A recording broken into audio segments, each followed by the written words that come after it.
Salam, selamat pagi, salam sehat buat seluruh jemaat yang diberkati Tuhan Yesus Kristus dimanapun saat ini berada.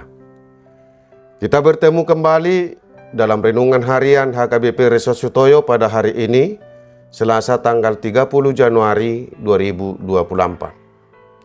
Sebelum kita mendengar firman Tuhan, kita menyerahkan diri kita kepada Tuhan, kita berdoa. Damai sejahtera Allah yang melampaui segala akal, itulah yang memelihara hati dan pikiranmu di dalam Kristus Yesus. Amin. Firman Tuhan pada hari ini tertulis dalam kitab Amsal pasal 11 ayat 19.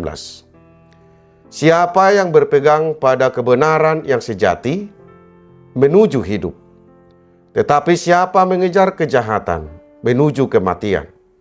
Dalam bahasa Batak dikatakan, manangise namar sihohot di hati goran, sahat do tuhanguluan. Alai manangise mangeahi kajahaton, patibu hamatianna. Demikian firman Tuhan. Berpegang pada kebenaran Tuhan. Jemaat Tuhan Yesus Kristus yang diberkati, ada dua hal perilaku yang ada di dalam diri manusia yang terus-menerus tarik-menarik, yaitu yang baik dan yang jahat. Kita selalu mengingatkan agar hal yang baik selalu berdiam dalam diri kita. Tetapi hal yang jahat juga sangat kuat untuk menarik hati kita. Untuk itulah kita membutuhkan nasihat setiap saat. Hal itulah yang mendorong penulis kitab Amsal ini untuk menuliskan kitab ini yang isinya adalah nasihat dan pengajaran agar kita dituntun untuk mengetahui apa upah yang kita terima kalau kita melakukan yang baik dan apa konsekuensinya kalau kita berbuat yang jahat. Jemaat Tuhan Yesus Kristus yang diberkati, di dalam nats ini secara khusus Raja Salomo memberi nasihat kepada kita bahwa siapa berpegang pada kebenaran yang sejati menuju hidup, tetapi siapa mengejar kejahatan menuju kematian. Mungkin kita juga pernah mendengar nasihat ini. Patu do hanguluan, tuis do hamagoan. Tentu yang menjadi pilihan kita adalah hidup. Kalau kita memilih untuk hidup, Tuhan memberi nasihat kepada kita melalui Amsal ini, agar kita berpegang kepada kebenaran yang sejati.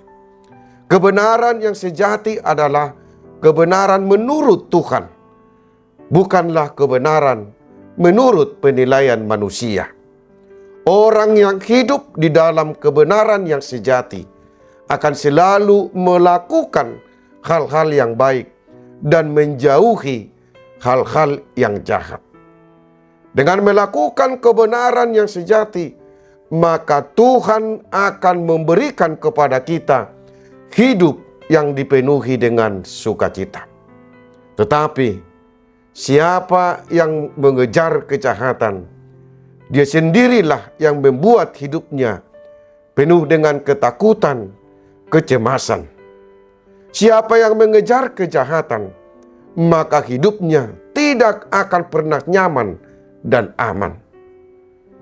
Tuhan akan menghukum orang yang melakukan kejahatan, tetapi Tuhan akan memberkati orang-orang yang setia melakukan kebenaran. Jemaat Tuhan Yesus Kristus yang diberkati, apapun yang kita lakukan saat ini, apapun yang kita perbuat, berpeganglah kepada kebenaran yang sejati dari Tuhan. Tuhan akan memberkati orang yang hidup dengan kebenaran yang sejati. Tuhan akan memelihara hidup orang yang berpegang kepada kebenaran yang sejati. Berkat dan pemeliharaan Tuhan akan menuju kepada kehidupan. Di samping itu, orang yang hidup dalam kebenaran yang sejatilah yang akan menerima kehidupan yang kekal yang telah dinyatakan oleh Tuhan kita Yesus Kristus. Tetapi orang yang mengejar kejahatan, Tuhan akan menghukumnya dan dia tidak layak menerima kehidupan. Amin. Kita berdoa. Terima kasih Tuhan atas firman-Mu yang kami dengar hari ini. Arahkanlah hidup kami agar berpegang dalam kebenaran yang sejati dari Tuhan, agar kami mendapatkan hidup yang layak di hadapan-Mu. Tuntunlah kami untuk selalu berbuat baik kepada sesama kami dan juga kepada Tuhan, agar kami layak menerima hidup yang kekal. Berkatilah kami hari ini dan seluruh aktivitas kami. Berkatilah seluruh jemaat-Mu dimanapun berada. Berkatilah juga orang-orang yang kami cintai. Terimalah doa permohonan kami ini di dalam Yesus Kristus Tuhan kami berdoa. Amin. Saudara-saudara yang terkasih, selamat beraktivitas. Tuhan memberkati kita. Salam.